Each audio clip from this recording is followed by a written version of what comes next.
billahi minasyaitonir rajim. Bismillahirrahmanirrahim.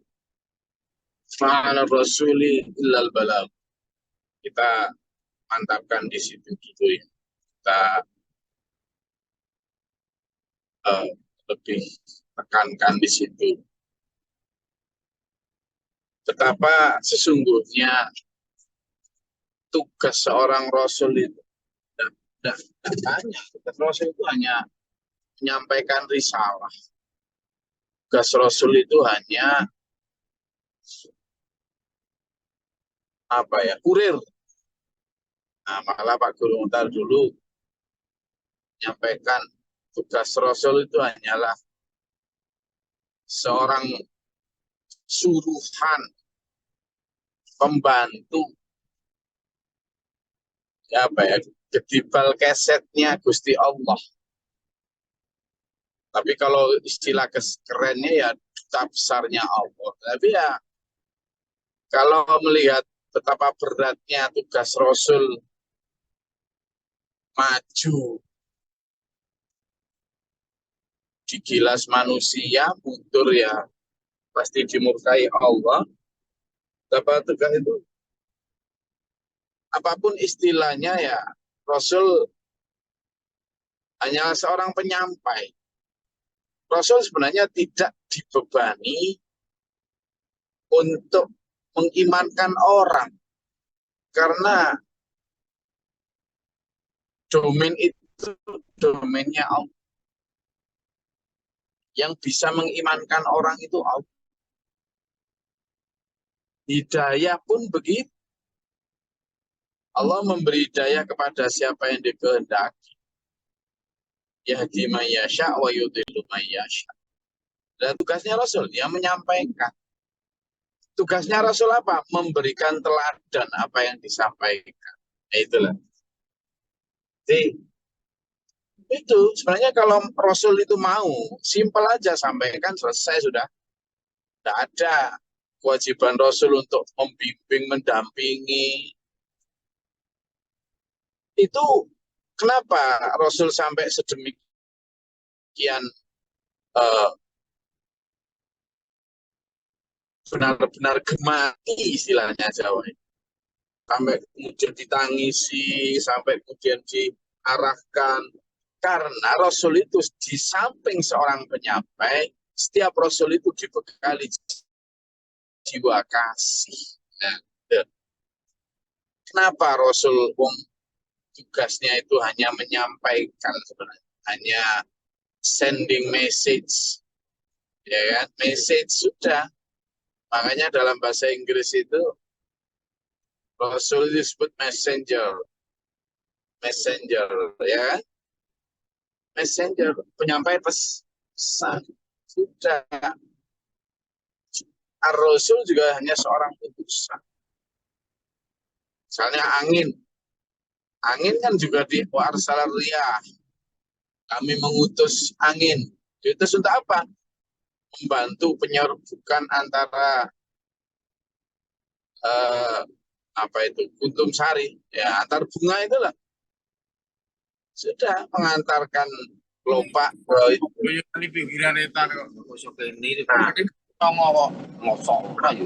ya apa ini yang ada di dalam bis. Jadi burung toir, kan? Allah mengutus toir, terutama yang terkenal ya toiron ababil, burung ababil. Untuk apa? Mengantarkan bebatuan di atas pasukannya Abroha. Ya sudah, mengantarkan gitu aja. Allah mengutus malaikat untuk menyampaikan wahyu pada para nabinya. Ya sudah, disampaikan gitu aja. Ya sementara Nabi Muhammad SAW dan para nabi semuanya itu di samping diberi tugas menyampaikan, tapi juga karena beliau-beliau itu dibekali jiwa kasih. Nah, jiwa kasih ini loh yang kemudian membuat para rasul itu tidak tega hanya sekedar menyampaikan. Misalnya menyampaikan ini jalan buruk, ini jalan baik. Rasulullah itu nggak tega kalau hanya sekedar ya wes kamu mau buruk silakan, mau jelek baik silakan. Nggak tega. Karena tahu kecenderungan manusia itu suka sama yang buruk, padahal itu buruk. Sehingga Rasulullah kemudian berdoa, mengarahkan, mendampingi, membina, mendoakan, memberi teladan. Itu berat. Ya. Makanya dalam surat At-Taubah itu disebutkan ayat 124 kalau nggak salah. Laqad ja'akum rasulun min anfusikum azizun 'alaihi ma 'anittum harisun 'alaikum bil mu'minina ra'ufur. Fa in tawallaw faqul hasbiyallahu la ilaha illa huwa 'alaihi tawakkaltu wa huwa rabbul 'arsyil 'azim. Sungguh telah datang rasul itu dari kalangan kalian sendiri. Nah, ini yang penuh jiwa kasih. Penuh jiwa kasih. Kenapa? Yaitu tadi, kalau bangsa malaikat dan bangsa manusia itulah beda ya. Beda bangsa, beda penciptaan. Nah, kalau antar manusia, Rasul juga diciptakan dari sama dengan bahan manusia. Manusia umatnya juga sama. Sehingga apa? Itu akhirnya dia ada semacam kasihan. Rek bongso, dia kasihan, dia bangsa manusia sama dengan aku. Masa dia nanti sampai masuk neraka, gitu kan? Itu yang kemudian tumbuh Raufur Rahim tadi itu. Anitun harithun alaikum bil mu'minina Raufur Rahim. Karena itu tadi nggak mentolo. Kalau sampai bangsanya nanti masuk neraka itu nggak mentolo. Nah ini yang kemudian menjadikan tugas Rasul itu berat karena dibekali oleh jiwa kasih tadi. Nah jiwa kasih ini pula yang membuat kemudian nyatakan dalam surat Al-Kafir, Ana basyarum mithlukum. Aku ini manusia biasa seperti kalian. Ya tahu enaknya dunia gimana, ya tahu gak enaknya apa berada di jalan Allah itu seperti apa, tahu. Sama wong kalau misalnya di jalan Allah puasa, gak enak menurut kamu. Aku ya lapar, ya merasa lapar sama dengan kamu. Aku ya tahu misalnya di jalan Allah itu berjuang dengan berjihad, berkorban harta, berkorban tenaga, itu enggak enak, enggak cocok dengan nafsu. Aku ya tahu aku manusia biasa kayak kamu, gitu lah. Tapi, wahai umat, gitu ya, tapi kasih sayangku ini mengantarkan aku pada posisi, ayo meskipun enggak enak, ayo dilawan, ayo diambil. Karena apa? Di balik itulah ada kemudahan. Nah itu yang membuat kemudian Rasul itu kalau mendoakan itu sampai iya kan gitu. Nah makanya itu di situ disebut kalimatnya adalah tidak ada sebenarnya, tapi wallahu ya'lamu ma tubduna wa ma taktumun. Allah tahu apa yang kamu tampakkan maupun kamu sembunyikan. Nah di ayat yang 100 ini coba, qul la yastawil khabith wa thayyib. Sama antara al-khabis dan at-thayyib, antara yang jelek dan yang baik, tidak sama sebenarnya. Nah, ada kan orang-orang sekarang itu sok egaliter, sok ini kan sama saja. Agama itu sama saja. Ya enggak lah masih. Kenapa? Meskipun walau ajabaka kasrotul khobis. Nah ini. Dalam ayat lain kan disebutkan seperti yang sudah sering kita bahas.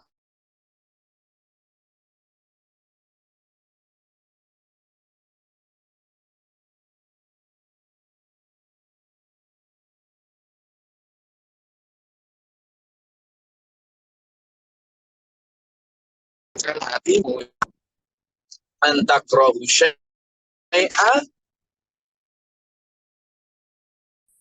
Wa antuhibbu syai'a wa huwa syarrun lakum.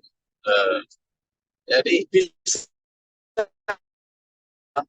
apa yang kamu anggap baik itu ternyata tidak baik. Sisi Allah jelek untuk, tapi apa yang kamu anggap cocok, gitu, ternyata malah justru baik untukmu, gitu. Nah, kan? Nah, itu kan jadi kemudian menjadi pertanyaan. Coba ya dibuka di ayat 216 surat Al-Baqarah. Coba dibuka.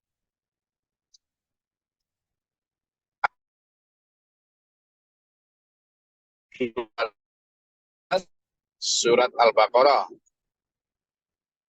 Oh, siapa yang belum baca tadi? Sudah ketemu?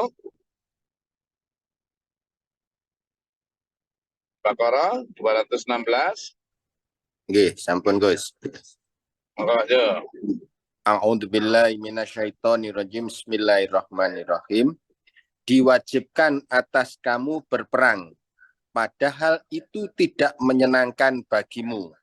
Tetapi boleh jadi kamu tidak menyenangi sesuatu, padahal itu baik bagimu. Dan boleh jadi kamu menyukai sesuatu, padahal itu tidak baik bagimu. Allah mengetahui sedangkan kamu tidak mengetahui. Shadaqallahul adzim.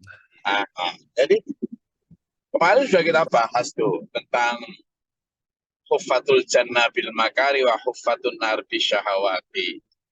Bahwa neraka itu ditutupi hal-hal yang menyenangkan hati, dibungkus, dihiasi oleh hal-hal yang menyenangkan hati. Sementara surga itu ditutup atau dibungkus oleh hal-hal yang enggak menyenangkan hati. Nah, ayatnya tadi itu, misalnya diperintahkan atasmu berperang. Kalau di masa Rasulullah, masa itu berperang kan disuruh pergi bawa tombak, bawa panah, bawa pedang, ya kan? Bawa macam-macam, kapak segala macam. Perang, berangkat melewati gurun panas. Tidak senang orang, padahal itu baik. Kalau di masa sekarang, sama disuruh perang melawan hawa nafsu. Suruh perang melawan hawa nafsu. Hawa nafsunya ingin apa? Makan terus. Tapi sama Allah, puasa. Pada saat buka puasa juga gitu. Makan sampai kenyang, kata Allah. Makanlah, tapi berhentilah sebelum kenyang. Kan gitu. Pada saat mau beli ini, beli ini uang-uang gue, duit-duit gue, ngapain lu ngatur-ngatur gue. Nah, tadi malam siapa yang nonton live streaming Facebook saya? Di sana saya terangkan, ada orang yang, ngapain sih? Gue mewah gue kok. Gitu. Tak bisa. Apa yang Allah terangkan bisa jadi kamu menurutmu baik, ternyata di balik itu jelek. Maka hati-hati dengan keinginan kita, hati-hati dengan standar kita. Itu tadi yang dibaca Pak. Enaknya hati apa? Tidur, ngorok. Tapi kata Allah, bangun, bangun, bangun. Wabinal laili fatahajat, dan seterusnya. Tak sih.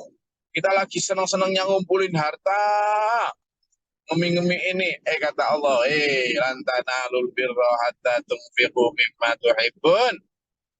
Ya kan? Standar kebaikan ternyata memberikan barang yang dicintai. Kita lagi enak-enaknya menyimpan dendam. Kan gitu? Jengkel sama orang.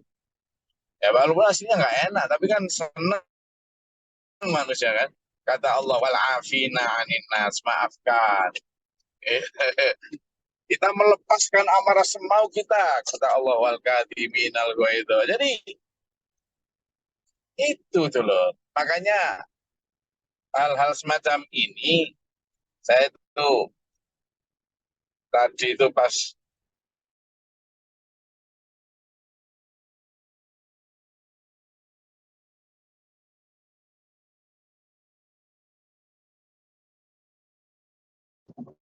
Terus saya pikir nanti mau tak ayo ngaji.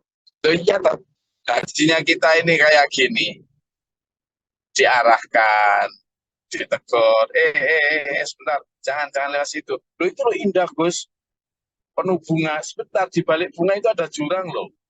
Ada yang sudah lewat situ, nah itu kan, sama terus besok di depan lagi, seret, ternyata di sana ada bayangan pelangi, bagus banget. Bentar, itu beracun loh, udah ada beracun loh. Alago nggak boleh terus ya wes terabasen mate wes gitulah. Jadi dan itu akan ada terus dalam perjalanan hidup kita.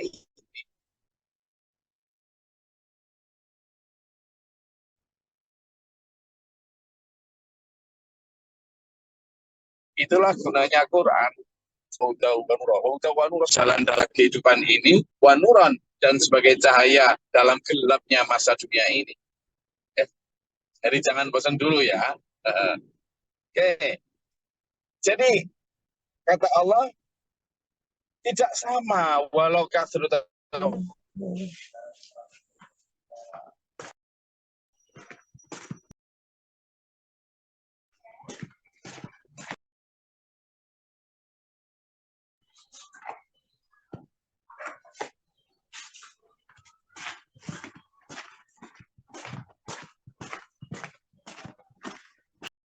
walau ajabaka kata Allah.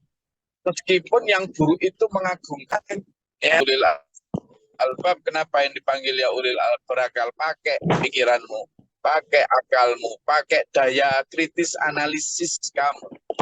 Jangan gampang grup-grup. Ana wong seneng iki melu, ana wong tuku iki melu. Jangan gitu ya. Ta'allakum tuflihun, agar kalian beruntung. Ya ayyuhalladzina amanu la tas'alu an asya.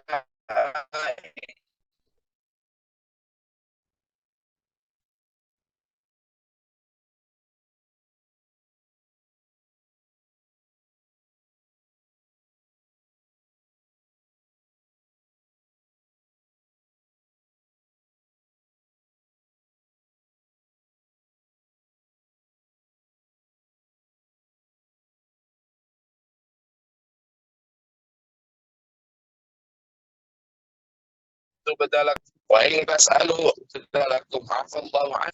Meninggal. Bapak itu meninggal pada masa Islam belum datang, masa jahiliyah. Suatu saat si sahabat ini bertanya, ya Rasul, bapak saya di mana? Tidak dijawab sama Rasulullah. Banyak lagi, ya Rasul, bapak saya di mana sekarang? Di akhirat di mana? Sampai 3 kali. Dan Rasulullah balik bertanya,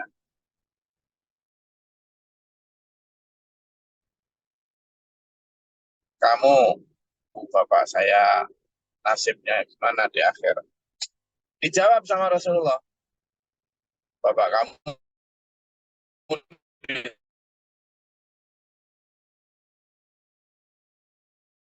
neraka. Nah, begitu dapat jawaban itu, tiba-tiba wajahnya berubah, jadi murung, jadi kecewa, jadi janganlah engkau menanyakan, akan membuat tasukku, akan membuat kamu susah, membuat kamu sedih, membuat kamu tidak karu-karuan.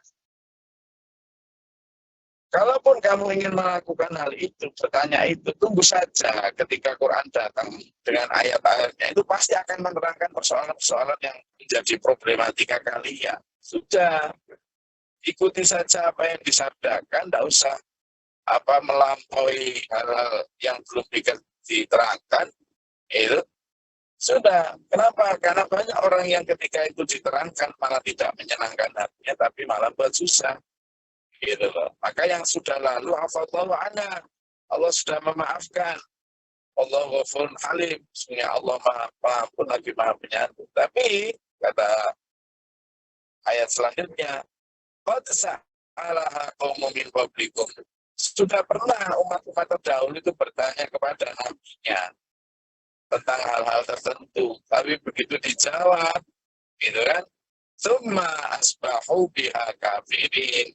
Begitu dijawab, jawabannya nggak cocok dengan nafsunya, ingkar sudah. Tak mau, itu umat-umat terdahulu.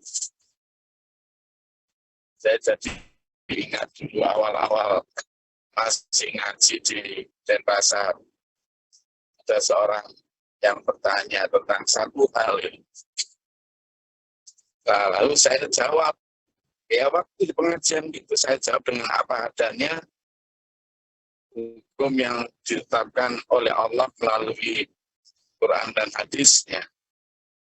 Nah setelah saya jawab itu, pada saat itu ya senyum-senyum aja itu. Ternyata setelah itu nggak pernah mau ngaji lagi, gitu. Nggak pernah ini, ternyata dia itu profesinya adalah profesi seperti yang ditanyakan ke saya tadi itu. Profesi yang ya tidak boleh dalam Al-Quran. Marah ternyata. Nah yang seperti ini yang kemudian tadi ayat persis kejadiannya seperti saat sekarang. Artinya berarti ayat ini tuh relevan sampai hari ini. Meskipun sudah diturunkan oleh Allah di Nabi Muhammad sekian ribu tahun yang lalu. Janganlah kamu menanyakan sesuatu yang kalau itu nanti diterangkan jawabannya akan menyakitkan. Tidak usah. Sudah kata Allah. Kenapa? Karena qad salah itu sudah pernah bertanya sebelumnya orang-orang itu. Sebelum kamu kata, tapi jawabannya sama. Gitu ya. Hanya akan membuat kafir malahan, dalam hal ini disebut kafir ini ya, artinya ingkar. Jangan kemudian diartikan orang kafir itu kemudian benci terhadap non-muslim, artinya ingkar terhadap kebenaran darinya. Itulah. Nah ini yang ayo menjadi pribadi-pribadi bersyukur dan juga menjadi pribadi yang benar-benar birahi yun takdir saya pongkasan gitu ya. Oke, silakan kalau ada yang mau ditanyakan, sudah disampaikan.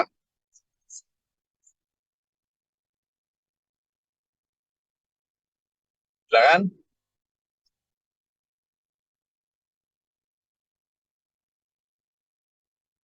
Ada? Izin terus. Ya, silakan. Oke. Kalau kita nanya terus kemudian nggak cocok gitu, gimana ya Gus, ngapain nanya gitu loh? Ya banyak orang yang nanya berharap dapat jawaban yang cocok, Pak ya. Gitu loh. Makanya kemudian ada jasa jawaban yang mengatakan, wes kamu minta yang haram apa yang halal, misalnya gitu. Karena orang ahli agama sekarang bisa mengolah hukum itu dengan istimbat seperti ini, metode ini, madhab ini. Akhirnya sesuatu yang sebenarnya jelas-jelas haram menjadi halal. Artinya bahkan ada yang statusnya harusnya wajib, enggak, itu enggak wajib, hanya tradisi. Misalnya kayak gitu. Nah kalau jawaban yang tidak sesuai itu kan rata-rata terutama dari hamba-hamba Allah yang menerangkan apa adanya tanpa ditambah dikurangi. Ya begitu. Lah kenapa mereka masih bertanya ketika sudah tahu nggak jawabannya? Itu tadi nyoba-nyoba ya, tapi nanti enggak dijalankan. Ada banyak itu. Nah, ya ada lagi?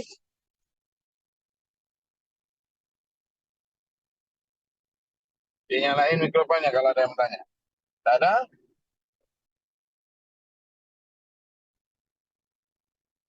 Oke, kalau tidak ada, saya ingin menekankan pada yang pertama tadi ya. Jadi saya di sini sebagai pendamping sampean, sudah begitu sebenarnya. Saya hanya punya tugas untuk menyambung risalah yang disampaikan oleh Nabi Muhammad SAW melalui Quran ini. Lalu saya menyampaikan ke sampean dengan pemahaman hadis, dengan pemahaman kitab-kitab. Setelah saya sampaikan, kewajiban saya itu sebenarnya sudah selesai. Kewajiban kedua adalah ketika saya harus berkasih sayang. Nah, di situ munculnya rasa sakno, kemudian sampai doakan, meneladani dan lain sebagainya. Yang kedua, bicara tentang al-khabis wa thayyib. Jadi antara baik dan buruk itu mestinya kentara sekali. Cuma sekarang ini manusia kan kemudian banyak mencampur adukkan sehingga warnanya jadi nggak tahu. Gitu kan? Aslinya putih ya putih, hitam ya hitam, tapi kemudian banyak mencampur adukkan ya akhirnya jadi nggak karu-karuan. Nah, disinilah saya dan sampean harus sadar bahwa kalau hal yang menyenangkan hati cocok dengan nafsu itu belum tentu baik.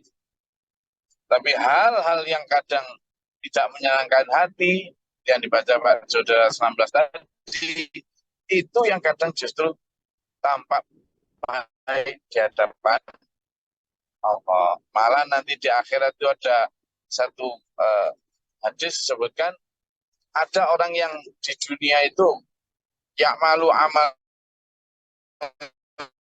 ahlil jannah seperti mengamalkan tapi di akhirat dan seperti ahli neraka. Tapi sebaliknya ada orang yang yabdulin nasi itu fima yabdulin nasi wa huwa min ahli nar,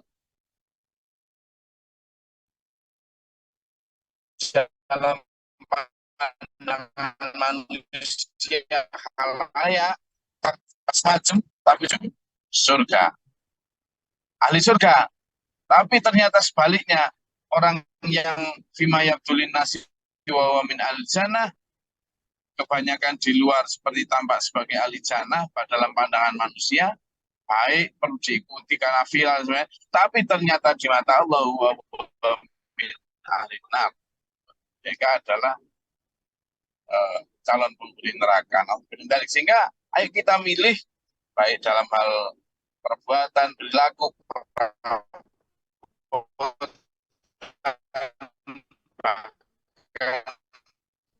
pemimpin sekalipun adalah yang benar-benar daya Allah. Jangan hanya karena pandangan manusia, karena pandangan manusia bisa jadi beda di pandangan Allah. Apa ya lihat dalam Quran. Saya rasa itu kajian kita pada pagi hari ini. Alhamdulillah kita masih dimampukan untuk ngaji meskipun melalui Zoom. Kapan insya Allah suatu saat kita akan bertemu darat ya.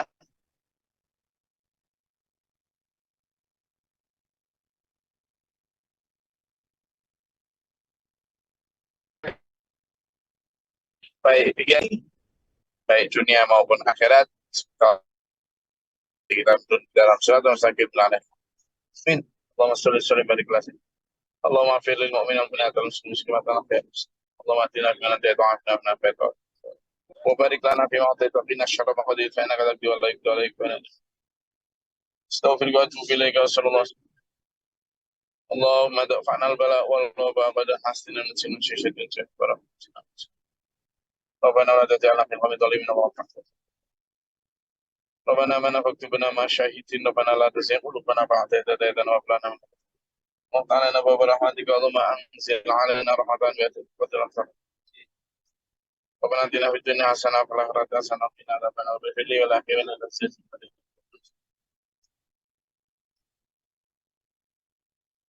Subhana rabbika rabbil izzati amma yasifun wa salamun alal Wassalamualaikum warahmatullahi wabarakatuh. Waalaikumsalam warahmatullahi wabarakatuh. Allahumma rahmana